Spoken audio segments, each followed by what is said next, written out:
Challenge Chronicles. We're here to discuss Spies, Lies, and Allies, Episode 5, where the situation helped out Gabo about as much as he helped the IRS with his tax returns. I'm Devin Jordan. I'm with Trace Armstrong and Rob McIntyre. We want to give a shout out to a couple of our patrons who have chose to support the show. Sharice Dick and Beck Hennessy. Thank you so much for your contributions. If you too would like to become a patron, you can go to patreon.com/The Challenge Chronicles, subscribe for $4 a month, and get bonus content. We typically do about one extra bonus episode a week. We talked about some exciting challenge news in the last episode about All-Stars 3 will be filmed before the next season of the challenge, which I'm excited about. Trace is excited about. I don't remember. Rob, how did you feel? I was happy with it. I thought that was a good move. So if you want to get our full thoughts on that, you can go to Patreon, subscribe, and listen more. What did we think of tonight's episode? It was a really weird episode. Like, it felt like there weren't many, plot lines as much as we kind of got, here's what these people are doing for 4 minutes. Here's what these other people are doing for 4 minutes. And it wasn't anybody who we consider, focused parts that were getting the narrative, too. Mm-hmm. It was just kind of these periphery characters and stuff. So it was a very weird episode. I was very much middle of the road with this one. Like Rob, I felt like this episode should have been an hour and not 90 minutes because it feels like the calm before the storm. It seems like the Vet Alliance is about to, it's on the verge of explosion. And so this is kind of just an episode we have to get through to get to there is the way I felt. Yeah, I don't know. It was all right. It was whatever. I don't get how we did not get a conversation between Josh and Fessy. They just not talk? That was so weird. There's no way. There's no way. They just didn't talk for a conversation between Josh and Fessy. They just not talk? That was so weird. There's no way. There's no way. They just didn't talk for however many days before the next elimination. You know what I mean? I guess it's the thing. You do hear Fessy say that he's going to have Josh come to him, not the other way around. So maybe there was just no. I don't know if he said that. They want to make a move. I don't know. I'm just guessing because it would be very odd they wouldn't show it. He didn't say that exactly. He said that he knows that it's better for him to go to Josh and apologize for his game, but he's not going to. He doesn't feel like he needs to apologize for anything. And we saw, because we did see Casey pretty much flat out in the Big Brother Alliance as far as Josh is concerned, and his inclusion. Very weird. Yeah, it's very atypical for Casey. So that was kind of surprising. There's only 4 of them, so now they just split it in half, 2 on one side, 2 on the other. It's not much of a. There's no. There was barely a Big Brother Alliance to speak of. And now I guess Devin is the one who has connections to both groups all of a sudden. What's going on there? Yeah, I don't know. I really wish we would have gotten more of that. Instead, we just got a lot of conversation about Logan, Gabo, and Emmy. That's pretty much who the episode revolved around. Even Anissa, we got a little bit of Anissa's take. And her thoughts about as she goes off. But, the episode really revolved around those 3 characters. And, even at the beginning of the episode, it was going to be, in my notes early on, I have written down, it would be shocking if Gabo doesn't go in. Oh, my gosh, yeah. At what point did we know it was going to be Gabo and Logan? 15 minutes in? Yeah, maybe 15 minutes in. It was pretty telegraphed. It was pretty transparent, and I'm fine with that. If that's the way that it actually played out in the house, I'm fine to see it that way. I don't need them to play tricks and try and hide stuff from us. But this episode is played out pretty much like this whole season is played out to this point, which is extremely predictable. Correct? Yeah. Something that we also didn't talk about, or not necessarily talk about. We didn't think through. They're actually going to be able to keep this. They could essentially keep throwing rookies in until the end of time, until they run out if they wanted to. Yep. Because every single time that a rookie pair wins, they will then pick 2 veterans which leaves 2 rookies, which will then become a rookie pair and continue. Well, not always the case. Like if this episode, if Logan decided to pick Amanda, then Kyle would have gone back with Emmy and the winner. Yeah, but the amount of veteran pairs are not in like a It's very dwindling. Well, how intelligent are these rookies though? Like, I think that's the play. I would take that, have there be no rookie pair for them to throw in, and then hopefully they start throwing haymakers at each other, and then I'm able to kind of skate by. Rob, they're not smart enough to do that. Some of them don't seem like they're like dumb. Like nothing to this point has suggested to us that any of these people are very capable strategic players. But I mean, the thing is, you only need one in that situation. Like, it doesn't need to be. It's not like the voting where you need all of them to get bought in. That's just like if Esther, for example, finds a way into elimination and she's smart enough to pick somebody, or I don't know who are the smart ones that are left. Priscilla seems like she has a clue. Maybe Ed. If one of those just does that.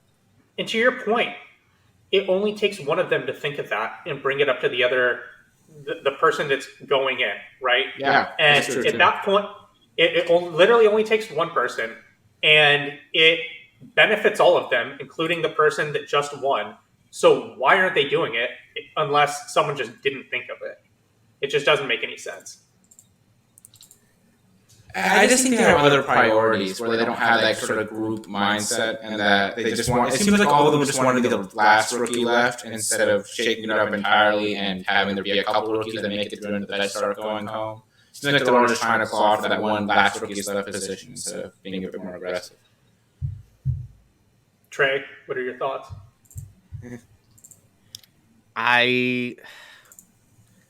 I don't think it matters because none of these jamokes are going to make it to the end anyway at this point. Like, Gabo, to me, was the one guy who had the opportunity to maybe slide through the cracks, and that, disappeared the moment he was put in a rookie pair. So I just don't think these rookies, none of them are going to make the final. Like, it's going to be an all-vet final. That's the way this thing's headed, and there's nothing that's going to stop that now. Did all of you buy, or both of you buy, the fact that this was going to be a complete blowout of an elimination?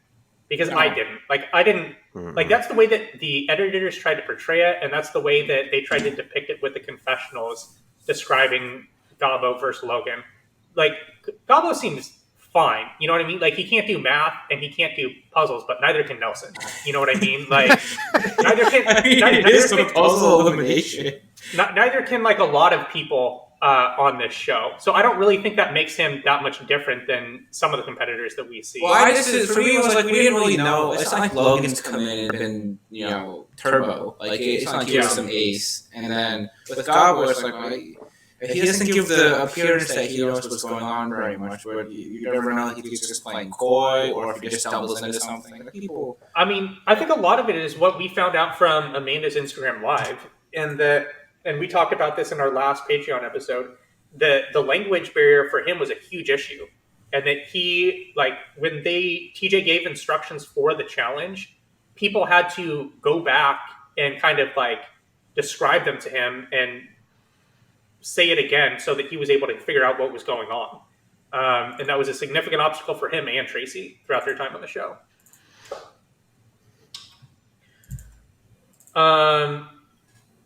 All right. What are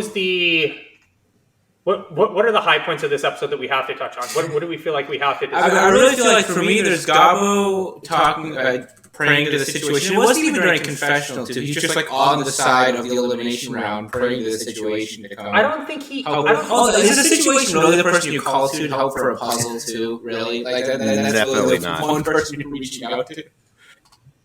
I mean, I thought that was hilarious. That was the one time throughout the course of the episode that I laughed out loud. Yep. And the fact that they flashed up a picture. I laughed like harder than I had in a while. Yeah. And the thing before, too, with him talking about how he wants, like, the cars and stuff. Clearly, the guy just watches, like, Jersey Shore all day and just, like, has his chains on and is just in astonishment about how people can be this way. I think he's playing into it. I think that's what a lot of it is. For sure. Yeah. I mean, they really missed the opportunity to actually go to the situation and just get him to film like 10 seconds in front of a green screen. Yeah. And like talk to Gabo in that moment. That would be hilarious. Yeah, and that wouldn't have cost them a whole lot of time or money to do that. Where is he now? He's out of jail, right? Yeah, he's not in jail right now. They're doing another show, right? Like there's another Jersey Shore season going on. I don't know if he got put back in jail after the show was over. No, he's fine. Now, the other high points of the episode, I think it's noteworthy that CT won a daily this early in the season, because usually someone on Reddit did the perfect meme of CT in the first like 3/4 of a challenge season. It's that one of Shaq trying to hide behind a skinny tree and just kind of have his eye tilted out. And that's what CT does. Like, he doesn't try to make any waves. And the moment that he won the daily, I'm like, okay, so Gabo's going to go in, and then he's just going to roll the dice and pick another rookie male, and that's going to be that. I don't get. So explain this to me. Why did CT want Logan to be the houseboat so much, and Gabo and Emmy to be the team that he picked in? It didn't make any sense to me. No, it makes perfect sense to me. Who cares? Why? It makes perfect sense to me. Both of them are going in either way. Just have Gabo and Emmy be the houseboat. Maybe obviously we're not there, so we don't know who has connections with who. But this doesn't seem like rookie number. This is rookie number 3. This is rookie number 6. Like they're almost like nameless cast members in the background of a Judd Apatow movie. Like I don't see what the big difference is there. It's a huge difference tactically if you're looking at this politically. Logan is more than likely going to beat Gabo in his view. So you don't want to be the person that throws in the person that wins the elimination. He was telling him he wants him to put him in. He wanted to. Yeah, he told him he wanted to go in. He just didn't want to be the houseboat.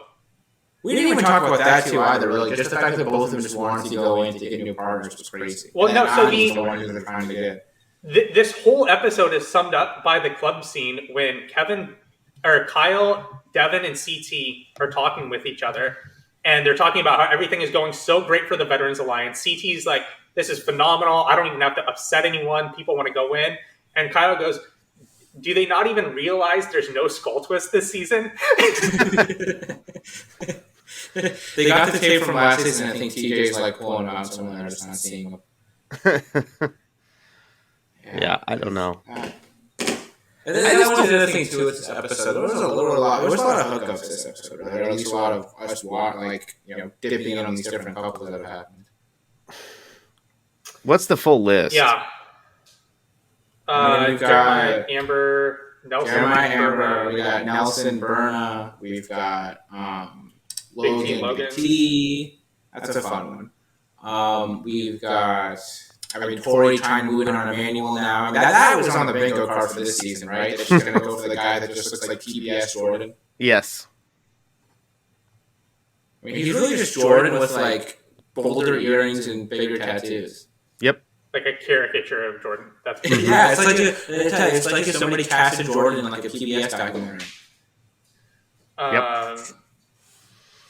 I don't know. Like, I mean, it really seems like this is going to keep up for a while. So unless one of the rookie pairs decides to choose a veteran alliance, this is going to keep up, right? Because next week, who's the rookie pair now? Emmy and Huey. I mean, that's Huey and Emmy. I mean, what are the betting odds for them to go in to elimination next week?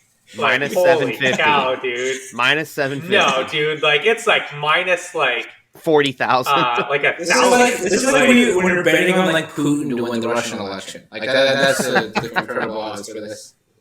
It's just this kind of this one is locked in. I mean, the only only way way to happen for them not to go in. To win the daily. They don't go in is if they get in a fight with each other before the elimination happens, like during the daily or something, as they're competing, both hit each other, and TJ sends them both home. I guess. So I feel like even if Emmy got DQ'd and Huey didn't, then Huey would still probably be going in. Yeah, he would still go in. Yeah. I mean, it's just a rough spot, dude. And like you see why, like we with the deliberations with Huey flipping out, which was crazy. But you also can clearly see the panic in his face, knowing that like, oh, I got the good partner now, and if I pick her, then I'm back on the bottom again. Yeah. I don't know. I mean, I don't really get why Logan was really championing why did he want to go in? Like, I still don't. He wanted to go to pick his partner. He said. Who cares? Like, I mean, like, does he just not get that? Like, you can like. Why would you want to go in now? Like, I mean, which one of the rookies does he really think that he's going to struggle against outside of, like, Emmanuel? Like, Emmanuel seems like he's pretty competent. I think he would struggle against most of the guys I've chosen. Huey, I mean, Huey was decent last elimination, but if anything physically, you have to give him the edge over Huey. But then, I mean, like, Ed, I think I would favor Ed over him. I would favor Ed. I would favor Emmanuel. I think him and Jeremiah is just a complete toss-up. We haven't seen anything athletically from Jeremiah so far. We haven't seen anything really poor either. How many guys are even left at that? Is that all of them? It's pretty much it. I mean, we're almost to the point where this is a clean sweep of rookies. Man, what are the odds on that it's just a clean sweep of rookies? I mean, it has to be like low. It has to be low, but it can't be that low, right? The only veteran that has gone home is Nam because of COVID. That's it. Yeah, and people like eliminated and elimination. Like, what are the odds? Just we clean out all the rookies before we get to any vets. That's probably minus 350 right now because there's still the possibility that the Vet Alliance fractures next week. I think it's close. It could be next week. It could be the week after. But at some point, one of them's got to take a shot. And it'll be Fessy again because Fessy already kind of broke the truce once by putting Amber in. But nobody really cared because Amber won last year and she was very clearly at the bottom of the vet pool. And even Tori said it like technically she's a vet, but nobody was really seeing her that way. So what do you think that looks like though? Because the way the vet gets put in is likely going to be the house vote because it's like there's the vet rookie pick getting put in, they're not being picked by the winners. And like so you're gonna need. It's not like just Josh and Amber get pissed at Fessy and vote him in. Like you would need like majority of the Veterans Alliance to vote them in. Like why is Devin voting either of them at this point? Why is Tori voting either of them at this point? I just think they all just play Switzerland. Like you guys can fight whatever. We're gonna keep voting in rookies. Yeah, I mean that's the smart play. Let's talk about let's take a break from talking about kind of like the politics of the house for a moment. What did you think of the challenge for this episode? But actually, I thought the mission was good. I thought the mission was very good. They're all going at once, test a variety of skills. We get to see how different pairs work together. I thought that was very good. Mm-hmm. No, I agree. It was wasn't that long. It was 23 minutes in runtime, which for them is lightning speed. Yeah, and we did get to see which rookies they wanted to spotlight, and it's pretty. It's also with this mission I like because it's not that difficult to see how people are doing compared to each other since everybody's in one heat. So like you can see Burns is able to climb the obstacle parts of the course very quickly. You can see the same thing with Manuel. Obviously, CT still money on puzzles. So yeah, I like being able to see how everybody did too. Yeah, no, it was easy to follow. It was great. It's interesting that Trace mentioned this at the top. It was interesting to see CT decide that he actually wanted to win this. Maybe it was unavoidable for them to win because, like, this is in CT's wheelhouse. This is exactly what he's good at, right? This is the reason why he won the final last season. The puzzles, math. And even though his partner was not great in the math portion, she killed the obstacle part of it. So. Mm-hmm. Yeah, I mean, this is pretty much case in point why I have a hard time seeing Nelson winning a final or Corey, because it does seem like the show has made a conscious effort to emphasize this as something that they want to reward, right? Puzzles and math. And unless they get set up with a good partner, it's not going to happen. So at that point, it's pretty much that is like a prerequisite for them to just be in play to win. I just think they stumble into the right partner, or it's also like, I don't know, man. I just don't think they're that much worse than the majority of this men's crop. I just don't think this men's crop is very good at puzzles. CT's obviously very good. Devin's very good. Ed is very good. Ed is very good. We have no idea about Emmanuel. Fessy seems to be fine. He seems to be fine. Fessy was like okay. Huey, I don't think we have any idea. Or do we?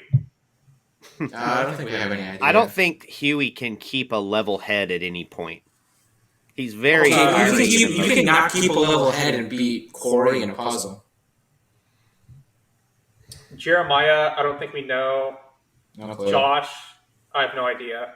Yeah. His have mostly been bad. I mean, he loses the puzzle purge and World of the Worlds 1. Yeah, but he's like being laughed at by Ashley on Total Madness when he tries to do the puzzle. So it's not sterling, certainly. He beat Michi in the puzzle last season, but like, I mean, Michi might have been one of the all-time worst, but he like literally could not know what side of puzzle was. Yeah, but I mean, I would put Nelson closer to like that group than like the other group above it. And then Logan, do we know? He and Anissa won the first mission, but I think that may have been just more Anissa than him, at least on the puzzle part. I think that his puzzle ability was a little exposed here. Granted, there was a lot of physical climbing and stuff, but he kept having to go back up because he couldn't get the symbols. He had the symbols in the right place, but not turned the right direction. And you've got to be able to pay attention to those little details, and he did not. Maybe he'll be better next time, but you know, if you were running a final today with what we see, it would be hard to put him in the good puzzle category. I just am not overall impressed by what this men's group is offering. I think CT is going to be in a lot of trouble to make the final once these veterans do start having to pick at each other a little bit. Same with Fessy at this point. He seems like he's being somewhat ostracized. Then after on Total Madness when he tries to do the puzzle. So it's not sterling, certainly. He beat Michi in the puzzle last season, but like, I mean, Michi might have been one of the all-time worst, but he like literally could not know what side of puzzle was. Yeah, but I mean, I would put Nelson closer to like that group than like the other group above it. And then Logan, do we know? He and Anissa won the first mission, but I think that may have been just more Anissa than him, at least on the puzzle part. I think that his puzzle ability was a little exposed here. Granted, there was a lot of physical climbing and stuff, but he kept having to go back up because he couldn't get the symbols. He had the symbols in the right place, but not turned the right direction. And you've got to be able to pay attention to those little details, and he did not. Maybe he'll be better next time, but you know, if you were running a final today with what we see, it would be hard to put him in the good puzzle category. I just am not overall impressed by what this men's group is offering. I think CT is going to be in a lot of trouble to make the final once these veterans do start having to pick at each other a little bit. Same with Fessy at this point. He seems like he's being somewhat ostracized. Then after that, we're looking at hold on. Why do you think Fessy's being ostracized? I think Josh has a stronger bond with Devin than Fessy does. And by extension, Josh has a stronger bond with Kyle. He has a stronger bond with CT. I think Fessy's a bigger threat than Josh. So I think he's out of that group. But he also did like we only saw people kind of champion behind CT this episode, or not CT, but excuse me, Fessy. The only people that we saw champion behind Josh this episode when it came to this was Amber B. That's the only person. I suppose I'm projecting a little bit more there. I just think they're being very selective with what they showed, and it was also like they were just in the same room as him. So like, you're going to tell somebody what they want to hear when you're in the same room as them. Yeah, if you actually follow through on it, that's a different story. And you're also talking about someone. The most of that room was like the nannies of the world. And then the room also was all the female side of the house who don't care as much if he's a threat. Yeah, it doesn't matter either way to them really. Whereas for the guy, but he's also a number for him too, or they are. I struggle to I struggle to see if the Josh Fessy Civil War happens that the Josh won't have the political edge in that area. I mean, it looks like it's going to happen next week, and I mean, yeah. Do we anticipate that breakdown is going to be like explosive and exciting, or is the Big Brother alliance just kind of going to go out like a balloon with its air going down? I lean more towards explosion. Explosion's where that's headed. Yeah, like usually these alliances breaking down is like super engaging, but it's also like Fessy's content and that people talk about him a lot. But I don't find like him individually driving storylines to be very engaging. Yeah, I mean, a lot. I mean, that's like my pretty much number one criticism with the cast right now. Like, I don't find really any of these or most of these people engaging. A lot of these people that they've had on for like season on season at this point, like, I'm just like, don't buy super in. Like at this point, like, he's one of the like most engaging people on this cast, but I don't like find him engaging. Like he drives a lot of storylines. I think he creates a lot of stories, but he's not necessarily individually engaging in them. Like he like will come up and stuff just because of how he plays the game and how he approaches his relationships within it. But it's not like I don't know. It's not like he. I think almost anybody else in the cast would be better at driving a story. Yeah. I mean, realistically, the only way that the current vets that they're using become, I think, interesting in a season is if the challenge goes full Survivor for season 40 and makes the call to do like Winners at War. Yeah, but at that point, these people aren't. They have to cast people that aren't currently on the show. Yeah, they're casting very few of these people. Like, I think someone has broken this down before, and I think someone did it in Discord recently. They talked over what they would have to do a all winners season, and it gets thin pretty quick. You don't even have to do all winners. You do what they do for champs versus stars for that last season, where if you've made a final, you're a champ. You know, they never even qualified with the final. Like it was just anybody. Pretty much. I mean, Tony won season 3, even though he was never a champ, but he had made a final, so that's what they counted as a champ in that season. So if you use that logic, like you've had to have run a final before to be eligible, it widens the pool. Yeah, I don't know. They need to do something. We don't need to talk about it anymore. Like, we've like harped on this enough. I think one thing that has been interesting this season for me is it's felt like maybe just with these rookies flying off the wall so fast or giving them a bit more of a spotlight, but there feels like been a lot of people who just haven't really been a part of the season that much. Like, what's Corey done this season? He's gotten like no airtime whatsoever. Nothing. Like the only thing I remember from him is when Bettina was laughing in that one episode, and she's also been complete radio silence since that. I wonder if the editors are like, we literally cannot talk about Corey and his kid again. We just can't do it. Like, Devin even made a joke. Devin made a joke about it in one of the episodes. He's like, I know Corey's here for his family. You know, like that was the throwaway thing. And I was like, yeah, thanks for saying it because that's what we're all thinking. Is he just like taking the Darrell playbook or even the CT playbook from like World of Worlds 2 where he's just like, I am being absolutely invisible and so nobody's looking at me? I just think he's not doing anything. Like, I mean, Nelson, if you in the Nelson Corey alliance, Nelson's the one like doing stuff. So why do you need Corey's insight to what's going on? This is the thing, though. We don't necessarily know if they're not doing anything. I mean, Amanda in the Instagram Live pretty much listed like ad nauseum a bunch of things that we Bettina apparently was hooking up with Fessy. Would want to see on the show, and the editors have just editors and or production have just have consciously chosen not to show us this stuff. And so I really think that could be what it is. At the end of the day, they're steering the show in a direction that's less entertaining than what we would perceive it, what we would want it to be. Mm-hmm. I don't know. And I mean, that's something else that Amanda mentioned in the Instagram Live is that the people that are on the show think the show is boring right now, too. I don't think she said overall boring, but she did say they had issues with it, yeah. Something that was not boring was the conversation that Josh and Casey had. At what point in the show did that happen? I'm trying to find it in my notes. It was pretty towards the beginning. Was it after the challenge or before the challenge? I think it was before the mission. We had a lot of pre-mission in this episode. Yeah, we did have a lot of pre-mission. All right, so Casey talks with Josh.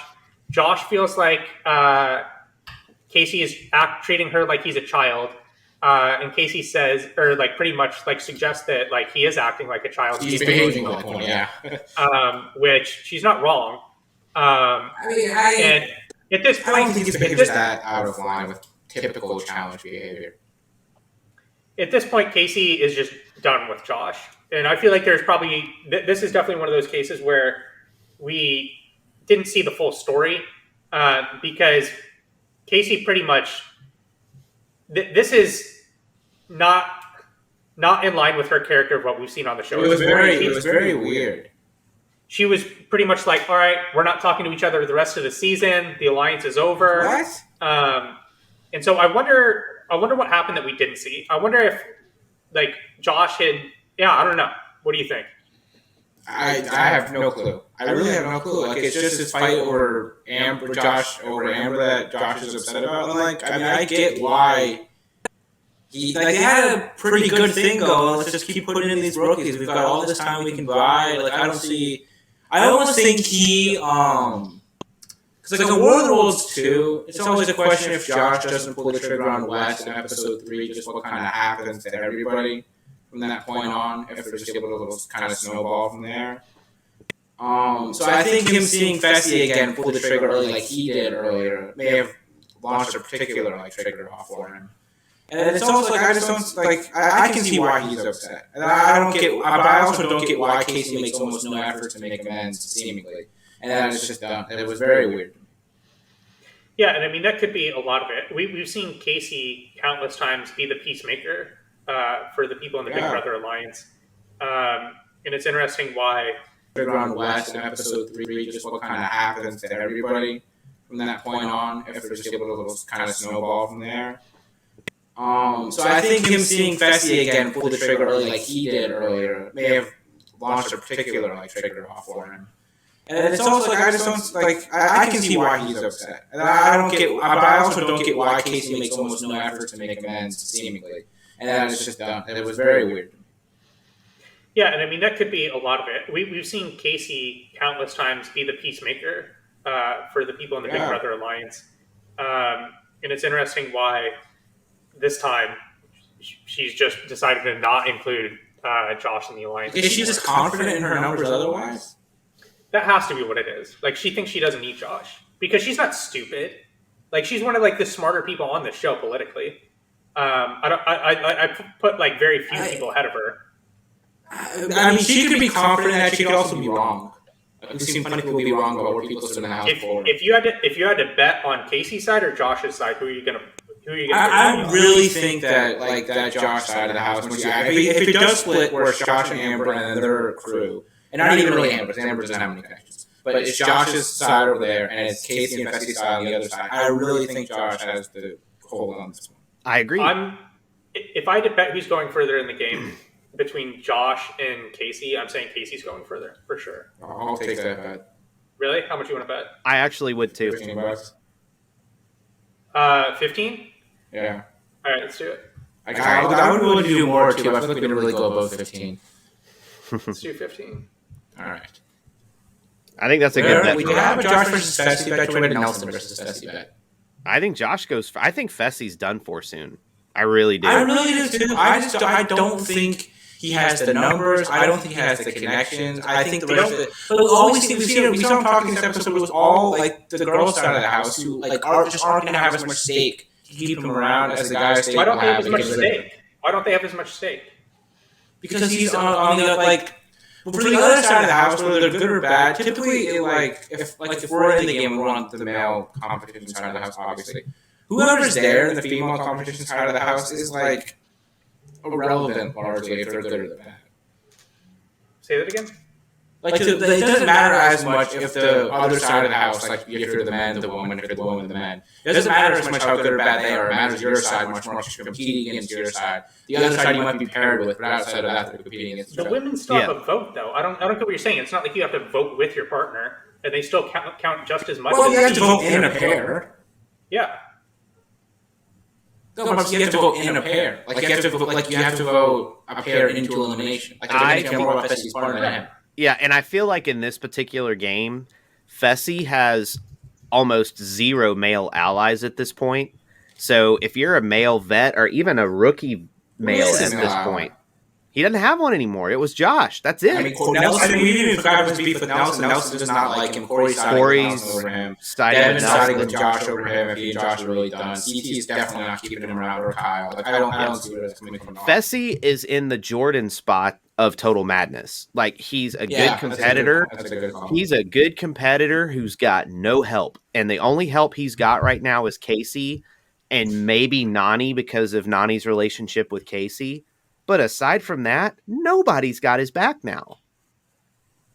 And that was why it was so stupid in my opinion. That is why it was so stupid in my opinion that he put Amber B in, because he pissed off the one guy who had his back. And if the one person who has your back says, please don't do this, don't fucking do it. It's that simple. And it's one person who had a lot of other connections too. Yeah, like, I mean, we all universally thought that was a terrible move. And didn't I also like. Yeah, you go ahead. Like, we all thought it was a terrible move. Like, we didn't think he should do it. We all thought it was too soon. Like, there really wasn't any reason for him to do it. But at the end of the day, I also don't get why Josh is so up in arms about it, which numerous people have brought up too. Like, I just don't like. It's Amber B. Like, who the fuck cares? Like, she she has no one else on her side. She has no one included in her alliance. When she even like brought up this episode, what she's going to do moving forward, we didn't really get an answer. So I mean, both ways, I don't really think that they acted correctly. I think Josh is looking at the potential female partners for the final, and he's looking at Amber going, well, she just won the final. Nani came in third. Ashley's a powder keg. And then you just go down the list. Amanda is bipolar at times with her decision making and her emotional outbursts. I'm looking at that female cast. Yes, but no. I'll agree to disagree on that. But I think he's looking at who he might run a final with, and Amber is what he feels is his best chance at winning if he goes to a final and it's a pairs final. I think that's where his head is like, my best chance to win is having her as my partner, and that's why he was so pissed. But he thinks he's going to be partners with her throughout the rest of the season? Like, I mean, it's episode 4. I think that's what he wanted. I think that's what he wanted. I can see that. I think that's a bad reason if that is. I really think a different reason and a better reason. It's just we've had the veterans are steamrolling right now. Why are we taking this train off the tracks? You can't, like, with any of these things, you can't just take a slight detour and then hope to get back on the tracks. Once you pull the train off, like, it's not very easy to push it back on. Like, well, I mean, if you're the one who's doing the pushing, then the other people are going to be pushing right back on top of you. I don't know. It might be easier than we think, because that's pretty much what's happening right now. The train went right back on the tracks, and it seems like it's going to go that way again next week. So, like, maybe... And I think... So, if he does that against someone else beside Amber B, it probably goes different. And I feel like that... Like, if we're honest about this, that probably factored it into his decision, right? Like, he knows no one has Amber B's back in the house, and that no one's... And no one's going to be, like, super up in arms, especially on the male side, about him throwing an Amber B. Well, again, but outside of Josh, who's his main male ally, I know, and his connection to the rest of the house. But, like, think about it. Like, literally no one else, we didn't get anyone else, like, saying that they felt slighted about this, and it's like, oh, this is now the end of the Veteran Alliance. We didn't get, like, one single confession about that. Nope, Tori was the only one that says, well, you know, Amber's technically a vet. That was the closest we got to it.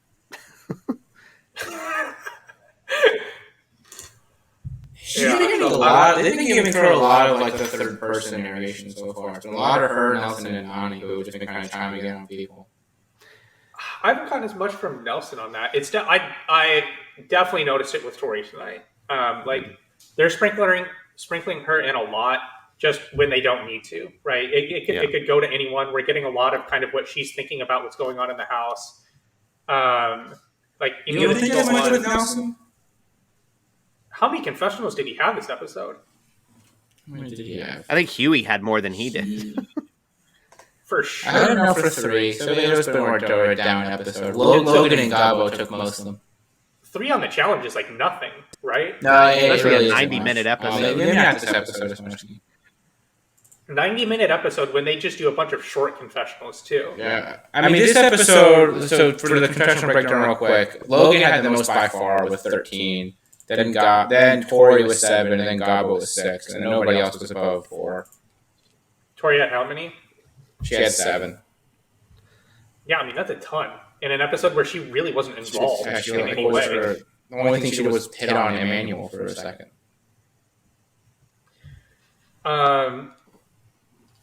Did we learn anything major from the mission that we didn't already know? Not really. We kind of got I guess we got a repeat of how good Berna looked when in her elimination. I thought she was, like it wasn't anything special either way. So we got that. I mean, Emmanuel, they've been really trying to highlight as a good competitor throughout, so I don't think that was unique in any way. It does seem like Casey has improved somewhat on her math skills since Total Madness, because Emmanuel and her were the first team to be able to get to the point where they were able to put their puzzles together. So that is interesting to see.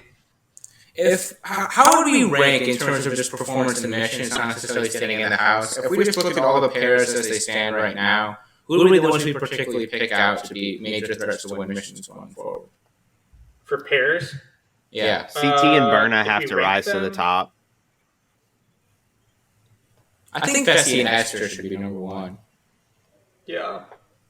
Yep. And then I would probably think consider it's those two.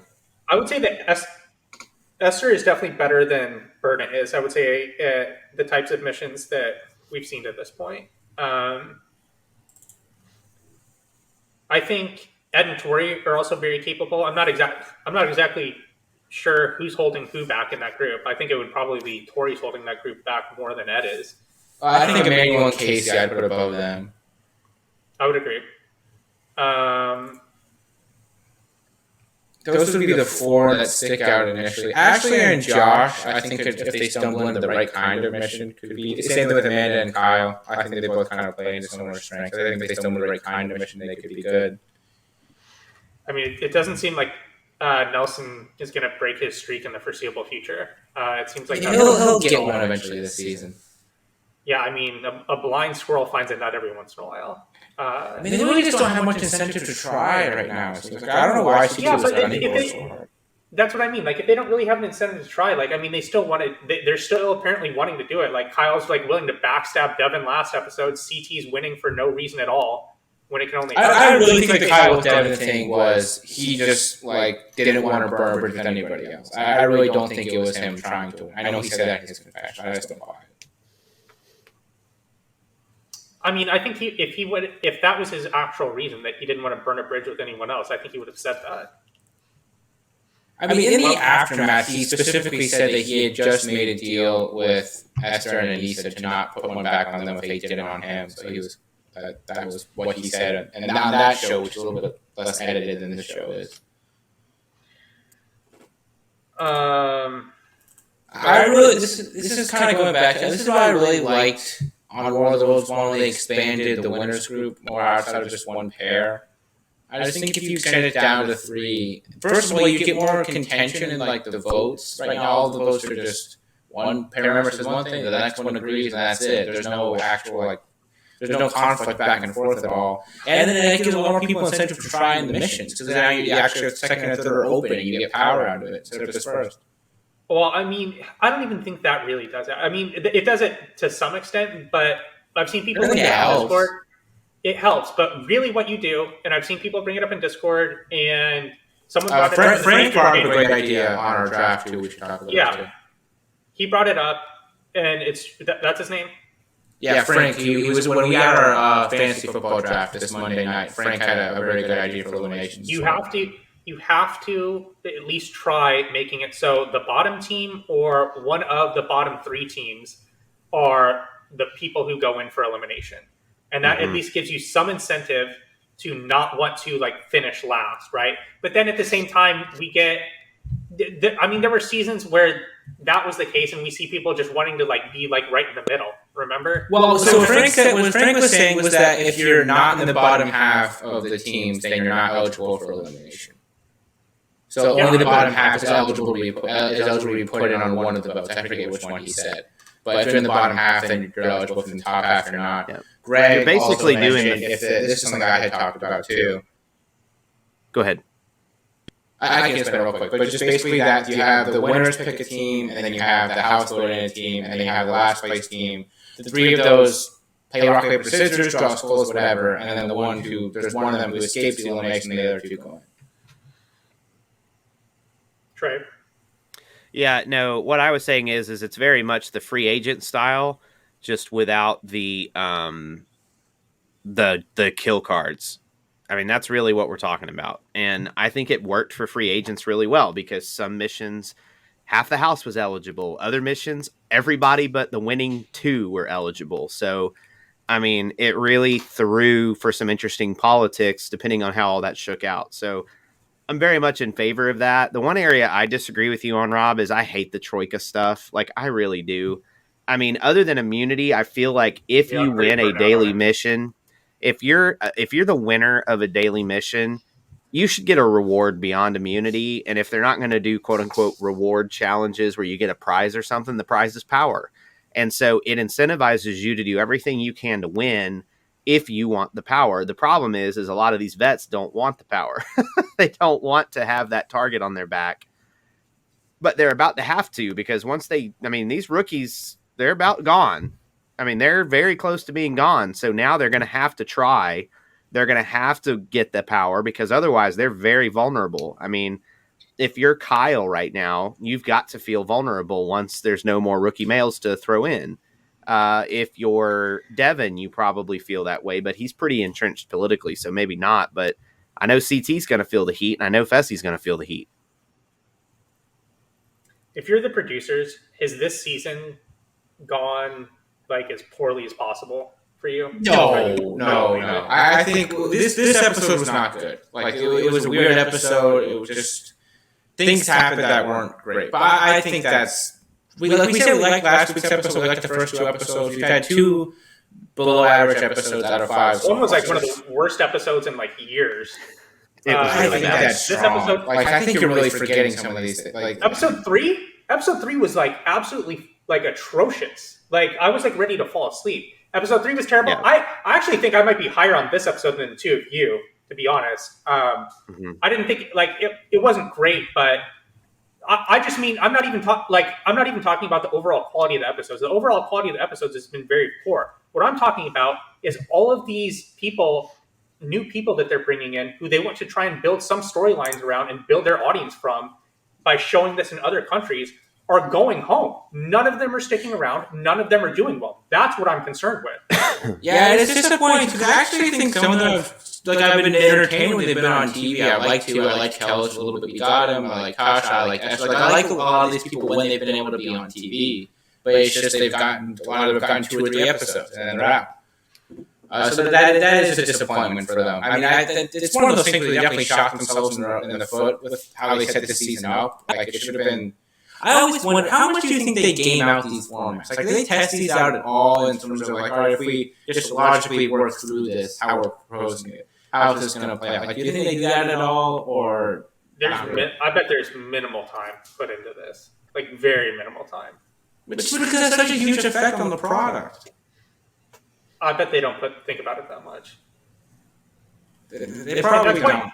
And that's why you see subtle adjustments from season to season, right? Yeah. Because I bet you they just think about what happened last season and they're like, how can we tweak it a little bit, right? And that's why we haven't really seen radical changes in formats. We haven't seen anything like super wild and out of left field. I think War of the Worlds 2 was a pretty radical change. I even think some of the stuff that in War of the Worlds 1 was a pretty big change. On Total Madness, the Skulls was a pretty big addition, even if we did not like how they played out. Yeah, I would actually disagree with you, Evan, really, really strongly there. I think that it has been very little adjustment from Double Agents to this one, and Double Agents as a whole was so boring that it just feels like it's been multiple seasons. The thing is, the thing is long too. Like it's been long. War of the Worlds 2 was different from what they've done like in this more recent period. But how different is that from like some of the other stuff that they've done in the past, right? Like it was just a team season. Here's the thing: the last time they had a format, I mean, Free Agents was really different. The Duel is really different. I don't think Free Agents is that different from like the Duel. I think it's very different, but I'll disagree with you on that there. The other one that I think we have to keep in mind with the War of the Worlds 2 format, the last time they had a 2-team format of any kind was the Ruins. And so it had been almost 10 years since they did a true team challenge. So it did feel fresh. And the problem we have had since Dirty 30 was like the last like real original format, you know, in terms of like, oh, this feels different. But it was more of like an amalgamation of several different season formats. It was like Free Agents bundled with Free Agents bundled with X2. Yeah, that's what I was thinking of. That was what it was. And then you get to Vendettas, which was just batshit awful, and then Final Reckoning.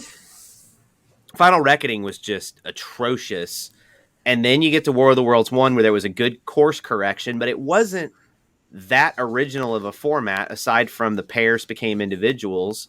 War of the Worlds 2 was the team challenge, but it was radically different compared to anything for almost 10 years. Then you get to Total Madness, and aside from the Skulls twist, nothing real revolutionary there. Double Agents, that was revolutionary to do partner switching. And then this season is basically Double Agents 2 Electric Boogaloo, except there's no rogue agent crap, thank God. So, my thing is, like, I don't think that the formats they did before were that different then. I think compared to any other reality show, they have exceptionally more variety in formats compared to Survivor, compared to Big Brother, compared to Amazing Race. Like, I think there are much bigger differences. I mean, the number of people who win on the challenge actually changes season by season, which for any of those shows is almost universally not the case. Yeah, okay, so... Yeah. Well, the challenge sometimes has 2 winners, 1 winner, 4 winners, 9 winners. Yeah. That's a big part of the format, though. It's mostly 2 and 1. I mean, it's not universally, though. And how those 2 and 1 are determined is very different. Like any other show, it's like the same format every season by season. If I'm the producers, and I'm not necessarily just focusing on the format, I'm just talking about everything in general. If I'm the producers, like, I'm going to everyone that works for the show, getting them in a room, and I'm like the Billy Bob Thornton in Armageddon when they're trying to figure out how to like blow up the asteroid. And I'm saying, any idea that you've ever had that you've written on the back of a napkin or thought up in a dream, let's hear it right now. Yep. Because I think that's where we're at. I think a lot of it's gotten too creative. Dude, no, like, I feel like we're struggling. Like, I feel like we're struggling to talk about this shit. You know what I mean? Like, we're fucking. I apologize to everyone listening right now. This is like the fucking flattest episode I've ever heard in my entire life. We at least need to like try and like put on a performance for everyone, like in spite of everything that's going on. I really should have just made godless situation jokes for 15 minutes and then gotten out of here. But probably. Okay, but let me do some hard color commentary here on this. Okay. So I want to hear your like Skip Bayless like takes on this right now. Like I want to just hear you just like rip. What they need to do is rent a rocket ship and do this in space. That's a Skip Bayless take. Let me give you a realistic take now. A lot of the problem is the format name of the season doesn't tell you shit as a casual viewer. Okay? That's true. Spies, Lies, and Allies. What the fuck does that mean? Double Agents. What the fuck does that mean? Total Madness. Really, what the fuck does that mean? Now, think about popular seasons. Rivals. Got it. The people are rivals. Cool. Battle of the X's. Oh, we've got 2 X's paired together. Holy shit, that's going to be combative. War of the Worlds. Oh, great. We've got people from all different countries competing. Got it. Dirty 30. Don't know what the fuck it means, but it's got a triple X logo. I'll check it out. You know, a lot of the issue they're going here is I think that it's not so much the game format, but the name of the season means a lot to a casual viewer. No matter how shitty this show is, the hardcore people are going to watch it. I'm going to watch it. You're going to watch it. Rob's going to watch it. You might binge watch it instead of watch it weekly, but you're eventually going to get around to watching it. Yeah.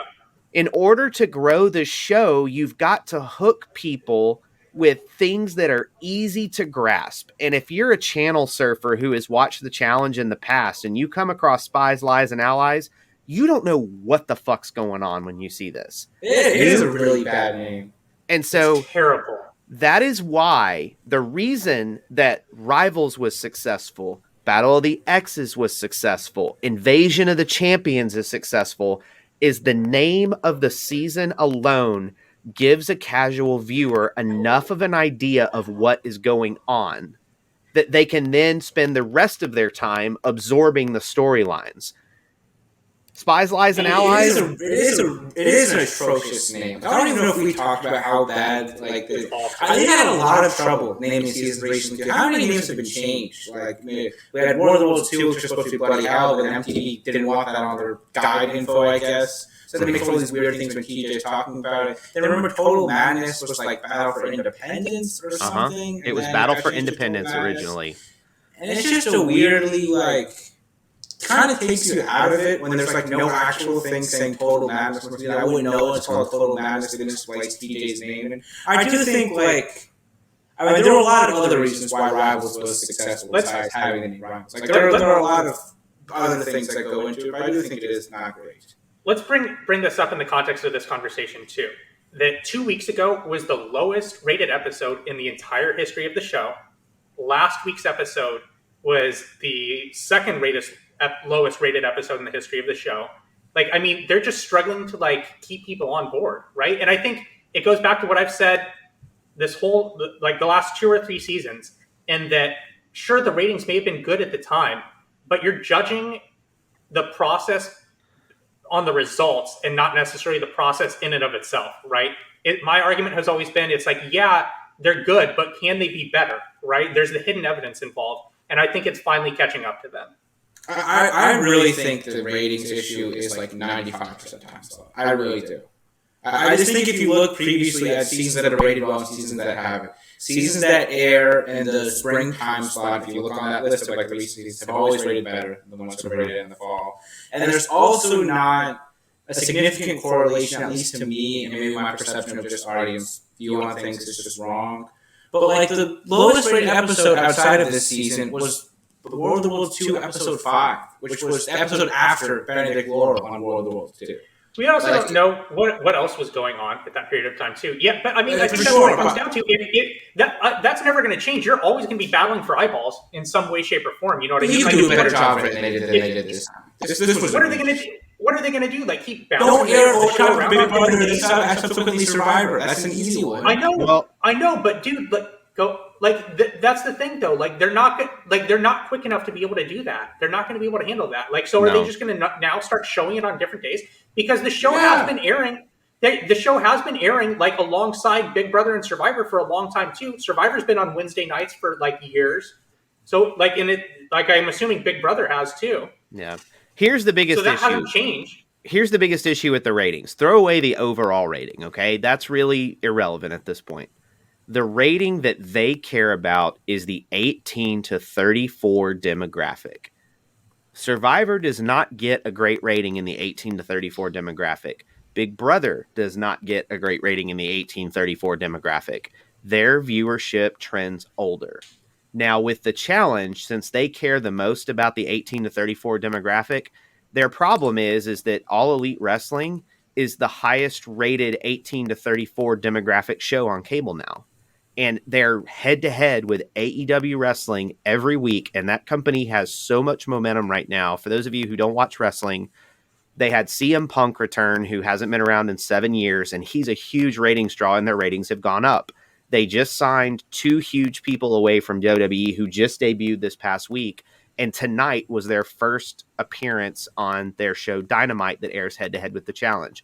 I would not be shocked if tonight's episode becomes the lowest rated episode ever in that demographic because of everything that's happening with what is now the number 3 show on cable that's not news. Because, like, I mean, we've even talked about it with our patrons. Like, we have a lot of patrons who are wrestling fans. You know what I mean? So it's clear that they're competing with those people. You know what I mean? Like, this is an issue. It's also pretty logical, like, to be able to do that. They're not going to be able to handle that. Like, so are they just going to now start showing it on different days? Because the show has been airing. The show has been airing like alongside Big Brother and Survivor for a long time too. Survivor's been on Wednesday nights for like years. So like I'm assuming Big Brother has too. Yeah. Here's the biggest issue. So that hasn't changed. Here's the biggest issue with the ratings. Throw away the overall rating, okay? That's really irrelevant at this point. The rating that they care about is the 18 to 34 demographic. Survivor does not get a great rating in the 18 to 34 demographic. Big Brother does not get a great rating in the 18-34 demographic. Their viewership trends older. Now, with the challenge, since they care the most about the 18 to 34 demographic, their problem is that All Elite Wrestling is the highest rated 18 to 34 demographic show on cable now. And they're head-to-head with AEW Wrestling every week, and that company has so much momentum right now. For those of you who don't watch wrestling, they had CM Punk return, who hasn't been around in 7 years, and he's a huge ratings draw, and their ratings have gone up. They just signed 2 huge people away from WWE who just debuted this past week, and tonight was their first appearance on their show Dynamite that airs head-to-head with the Challenge. I would not be shocked if tonight's episode becomes the lowest rated episode ever in that demographic because of everything that's happening with what is now the number 3 show on cable that's not news. Because, like, I mean, we've even talked about it with our patrons. Like, we have a lot of patrons who are wrestling fans. You know what I mean? So it's clear that they're competing with those people. You know what I mean? Like, this is like this is an issue. It's also pretty logical. Like, I think the way that the challenge actually builds stories is pretty similar to wrestling. That's very rivalry based, very like building up a rivalry and then having it culminate in a climax at the end of it. Like, that's one of the things I really enjoy about the show is when they're able to pull that off. So it just makes sense as a logical, like, competitor for it. So it's one of those situations where I think the challenge is at a point where they need to think about Tuesday nights because there's not an 18 to 34 show on that they compete with. They just have to do it. They have to move it. I don't think they have any choice. Because what are they going to do? Because, like, how many years has it been since they've been competing with Survivor and Big Brother on the same night? Like, how long? Survivor's been on Wednesday nights for a long time. Well, I think seasons usually are over top of each other, though. Yes, they often overlap because Survivor usually does 2 seasons a year, so they usually overlap always, at least. Except for last year.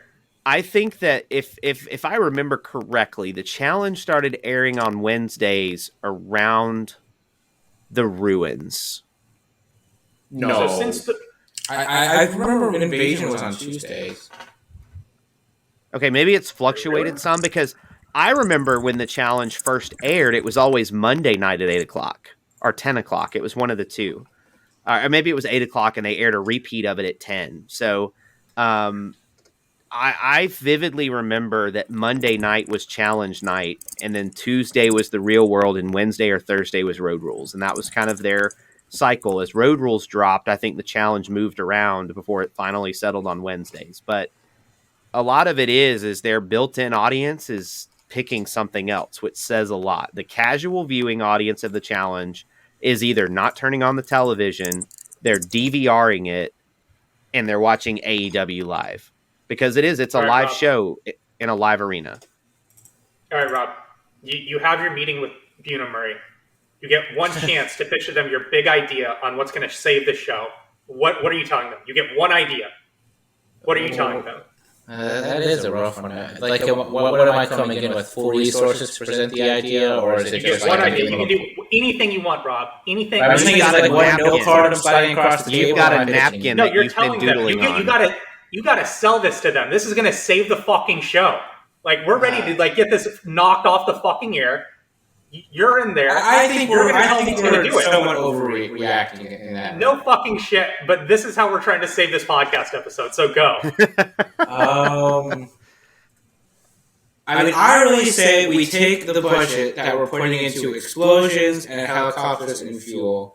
We put that primarily into the cast. First of all, we can save some of it. We can all agree on this. We can all agree on this. We take this, we identify high value added cast members, and then pay them what they want. If we need to have some fillers outside of that, that's fine. Pay them whatever the fuck they want. Yeah, just identify those people, pay them what they want, get a diversity of them too in terms of people who represent different demographics, people who come from different parts of the show. We want people who have been on for frequently. There's history with. But then we also want your Coral coming from nowhere type people. We want strong. But in the same way, there's a lot of history there too. You know what I mean? So I think I've heard people say that Johnny has talked about this on his podcast, and I haven't listened to it. But one of his big criticisms is, who the fuck are these people? Who are these rookies? Why should anyone care? And that he said, and I'm just saying what I've heard other people say, that he was you just had All-Stars. It was a wild success. And you don't bring any of these people on the show and put a bunch of these rookies on who no one's ever heard of and don't care about. So I would agree.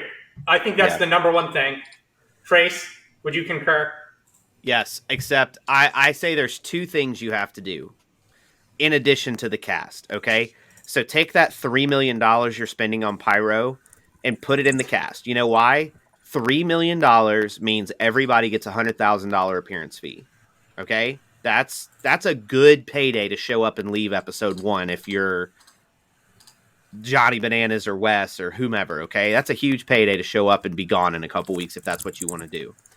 On top of that, the next thing you have to do, you have to have other shows in the universe on MTV being featured on the challenge. One of the biggest issues we've had is that the challenge started between the Real World and Road Rules cast members, okay? Now a veteran is considered someone who's been on the challenge more than 2 seasons. So let's say that you are someone who loves the Real World and you were just in love with Bruno. You thought Bruno hung the fucking moon. You don't really watch the challenge, but you think Bruno is going to be on the challenge and you see him advertised. You're probably going to watch the fucking challenge at that point to see Bruno. There are no feeder shows on MTV giving them any cast members anymore. So you need to find some budget and not just put it on Paramount Plus. You need to consider putting All-Stars. Let it run on Paramount Plus, but you also need to run All-Stars on MTV. You need to find a way to bring the Real World back if you can, or Road Rules like they've said they were going to do. They need something. Hell, even Are You the One? They at least were known entities coming in. At the end of the day, it's still about the characters, right? That's what's driving this. And I think they've lost sight of that. At the end of the day, it's the cast. That's what people tune in for. They're not tuning in for explosions. They're not tuning in for formats. They're not tuning in for twists. They're tuning in to see people they want to see interact and compete. We were talking about that bullshit dating show that took place in a ski lodge or something. What was it called? X on the Peak. X on the Peak. X on the Peak, right? I had never heard of this before. You guys told me that Laurel was on it, and in my mind, I was oh fuck, I might want to tune in for a little bit. I have no interest in these bullshit dating shows, but Laurel's on it. I'm gonna actually think about fucking watching it. Mm-hmm. Well, I do think we have a strong connection to those characters. I think what they've been trying to do is to take that connection to the people who feel characters from outside the MTV universe and then bring them into the show. Whether they've been successful or not, case by case. That's fine.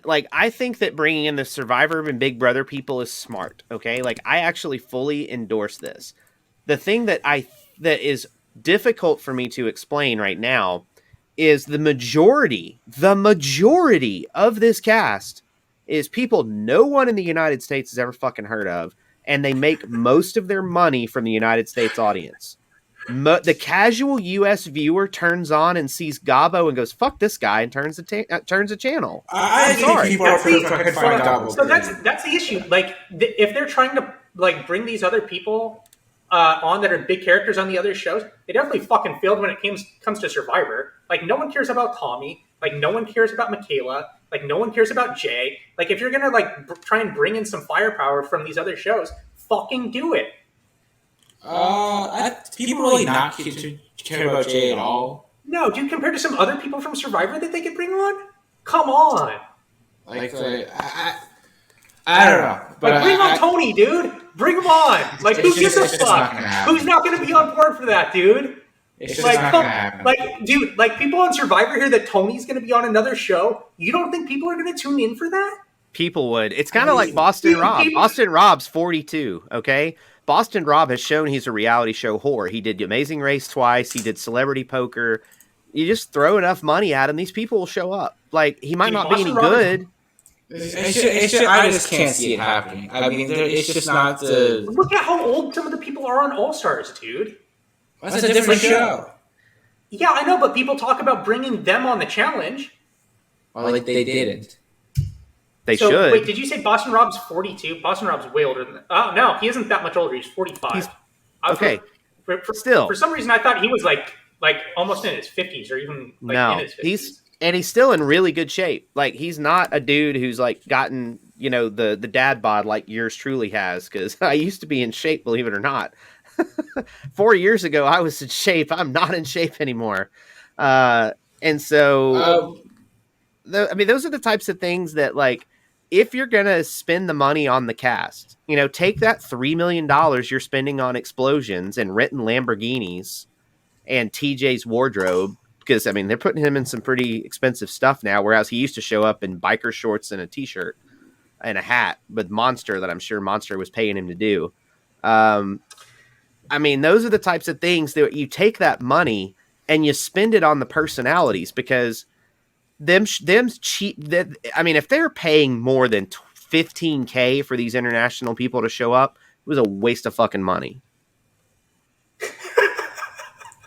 I really think that I think the cast members I think they've actually been pretty good in terms of what they brought to the show individually. I agree with you. I actually think they've done admirably. The problem is that the casual viewer in the United States they're trying to hook doesn't give a fuck. Dude, like, I really think it's time slot. I think that's the majority of the ratings. The time slot doesn't affect how I fucking feel about this show right now. Oh, but we're talking about two different issues then. That's two different things. Like, if he's talking about bringing in the casual viewer, we're talking about both. Well, but we have to separate out in terms of, like, I think it's just entertainment value. I think the international cast members have been good. They've been competing with Survivor and Big Brother on Wednesday night for years. Devin, it's been since World of the Worlds 1 that they've been on Wednesdays. What night were they before? Tuesdays. And what night were they before that? Because they've changed quite a bit. I went all the way back to Invasion of the Champions. It was Invasion of the Champions up to Final Reckoning. I don't know before that. So that was World of the Worlds 1 was how many years ago? 4 years ago? 3 years? No, 2.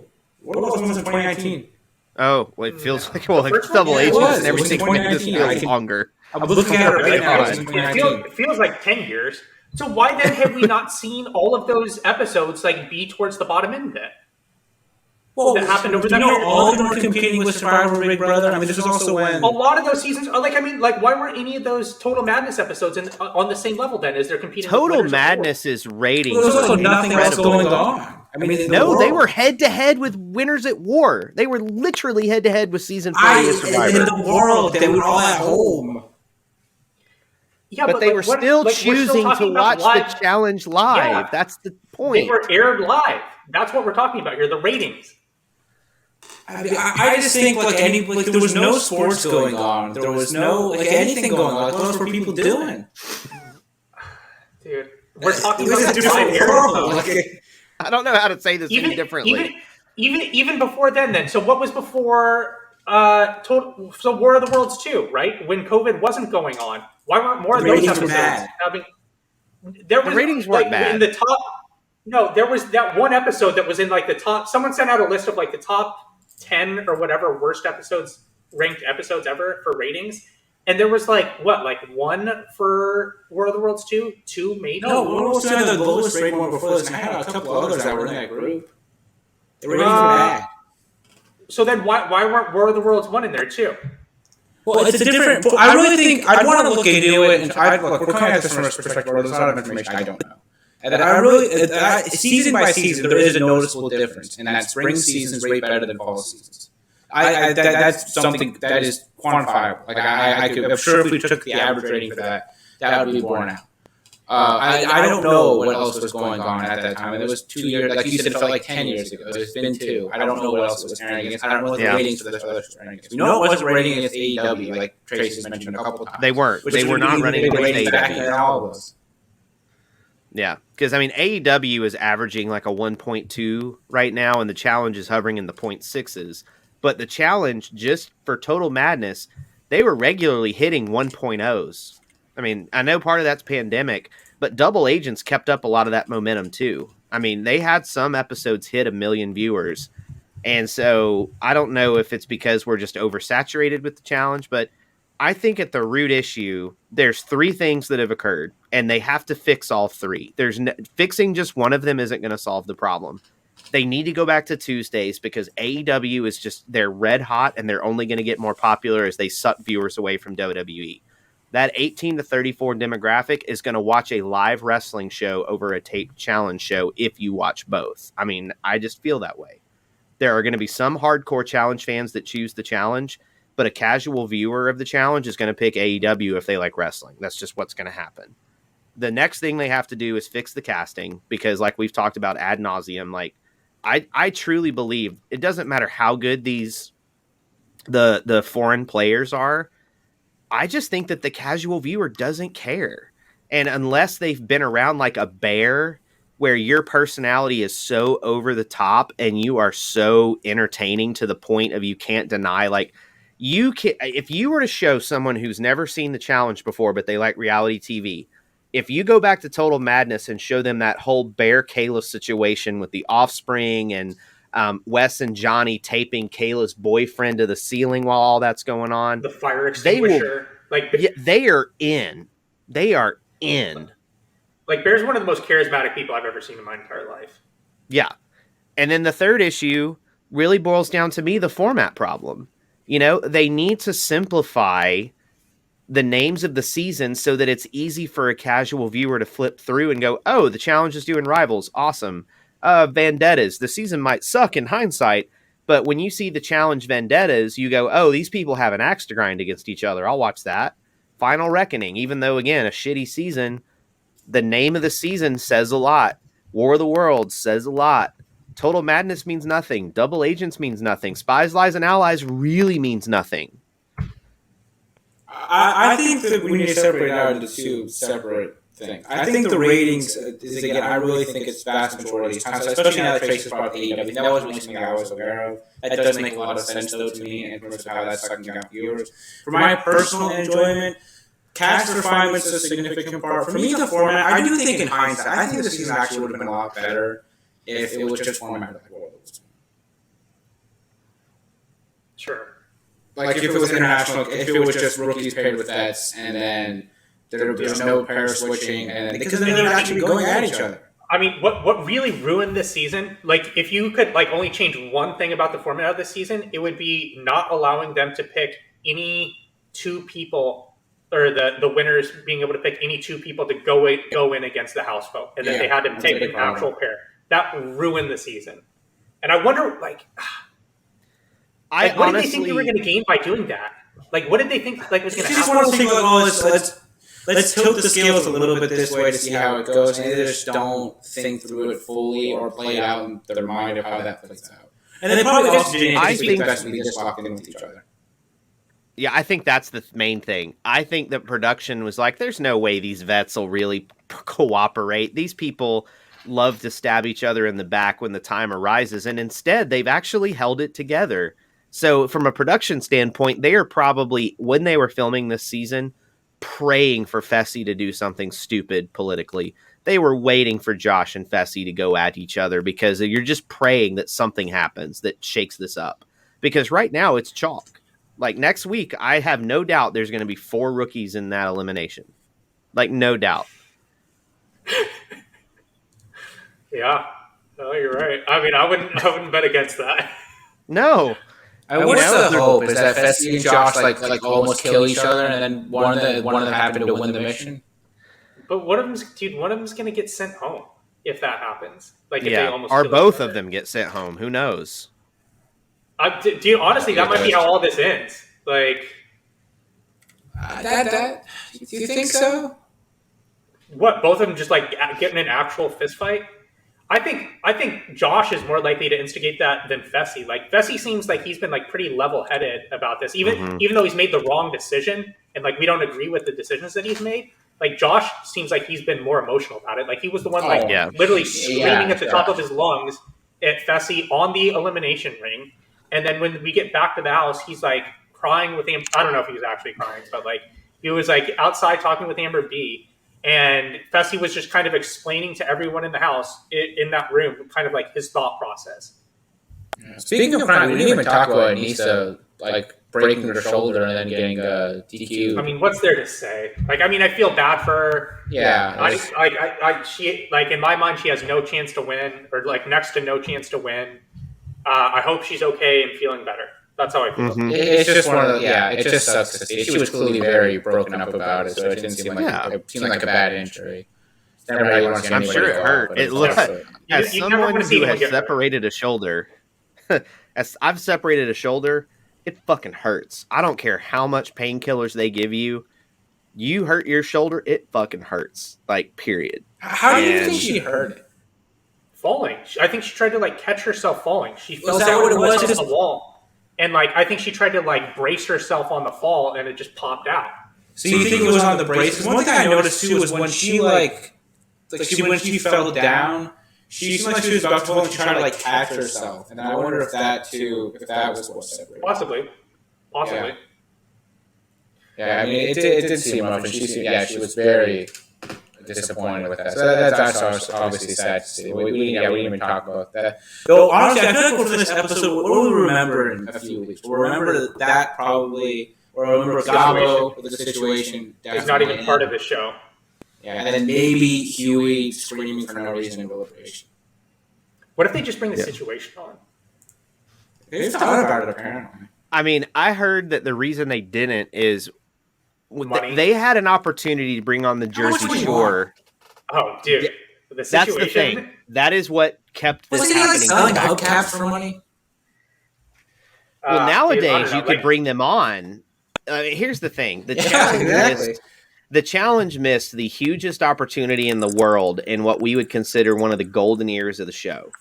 During the cutthroat through like Battle of the X's, the Jersey Shore was like the number one most talked about reality show on the planet. Like every fucking body saw an episode of the Jersey Shore. And even if you hadn't, you fucking knew what a Snooki was. Okay, I'm using the F word a lot tonight. Maybe I need to put an explicit notice here. Maybe it's the whiskey.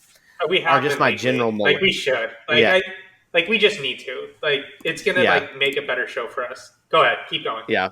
Anyway, but they had an opportunity to bring the Jersey Shore cast on, and the reason they didn't do it is it was cost prohibitive because those people were getting like $25,000 an episode to do the Jersey Shore. Some of them were getting up to $100,000 an episode for the Jersey Shore. How much are they getting now? Guess what? Nothing close to less. That. And I'm guessing that's why they're working again. So guess what the situation's net worth peaked at?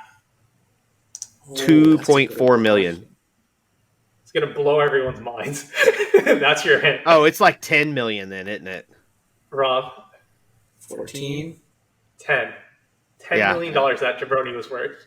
Yeah. How crazy is that, dude? I mean, it kind of makes sense to me, honestly. Like, how much is like a TikToker worth these days? Guess what he said? Yeah, but this is before then. This is before social. Well, I know, but they have to market to themselves in terms of being. But see, that's the thing. When you go back to the classic Jersey Shore, the first season they got paid peanuts. The second, third, and fourth seasons, they were getting like $100,000 an episode. Dude, Vinny was so poor that like he almost had to go home the first season. He like had no money. Mm-hmm. Guess what? It says the situation's net worth is now. Oh, probably $800,000. It's probably like in the negatives. It says $300,000. Yeah, I believe that. That's why he's back on the streets, dude. He's hitting the pavement again. Well, let's get him on. Let's make a phone call. And Pauly D. Who was it? Who's on the dating show with Vinny? The Double Shot of Love?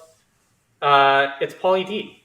Yeah, Pauly D. Yeah, they have their own. How much they get paid for the dating show now? Less than most people would think, I'm guessing. Well, compared to a challenge cast member, how much are they getting paid? More than that, because it's more of a time commitment, I bet. I feel like bringing the Jersey Shore cast for a long time. I feel like bringing them on now is a waste of money. Like, you're not going to get any net gains from it. If you bring the situation on, dude, like I think there's a novelty to it that would just be intriguing. How old are they? Oh, they're in their 40s. Situation's in his 40s, I think. Situation was like old, dude. The Situation. No, he's 39. The Situation when he was on the show was like in his early 30s, I think. He's only 39. When Lolo came on was like that age. Yeah. Are you sure? I mean, 39? you could do it. Because I mean, July 1st, 1980. Born on July 1st. Look at that. He's so American. There you go. He could be on Pauly D is Battle older for than him. Independence. Pauly D's 41. I think there's a novelty to it that would at least be like. I mean, Vinny's only 33. Vinny's young. But you see, here's the thing, and here's what I think happens. We talked about, if you haven't listened to the bonus episode, if you're not a Patreon, I would recommend doing it for these bonus shows because in addition to getting the like Chronicles, it's $4. It's $4, man. You don't even a pumpkin spice latte if you get a venti is $6 now. So I mean, come on, help a brother out. Help a brother out. I got kids, man. I got kids. I got shit to buy. What this boils down to is that's the people you put on the spinoff show Legends we talked about on Patreon. That's where the Jersey Shore really gives you your advantage is to sell that show. I don't think it helps the regular challenge at all. That's a good idea. That's actually a pretty good idea. I was going to talk about MTV feeders. Like, that's the MTV feeder. I think there is a novelty to it that would just be like... I mean, it would just be, intriguing. Like, it's also... I mean, they're not... I didn't realize they were that young, to be honest. I thought they were much older. Neither did I. Here's the thing. For some reason, you I thought the imagine... situation was much older. Can you imagine if in the Rivals 2 era... if Situation and Pauly D were a team on Rivals 2, like, can you imagine the ratings that would have occurred at that time? Well, it was Situation and Vinny. They kind of had a thing out for each other for a little bit. Like, you would have had to like, pay. There was a period of time when, like, dude, there was a period of time when, like, no one liked the Situation in the house. Like, he was, like, public enemy number one. Yeah. That's exactly what we did on the show. Do you remember the episode, like, when he, like, headbutted a wall and he like fucked up his neck, and so for a while he was like walking around with like one of those like neck collar on. Yeah. Like, how do you think he would do? I mean, they're older now. I can't imagine. If you're not a Patreon, I would recommend doing it for these bonus shows because in addition to getting the like Chronicles, it's $4.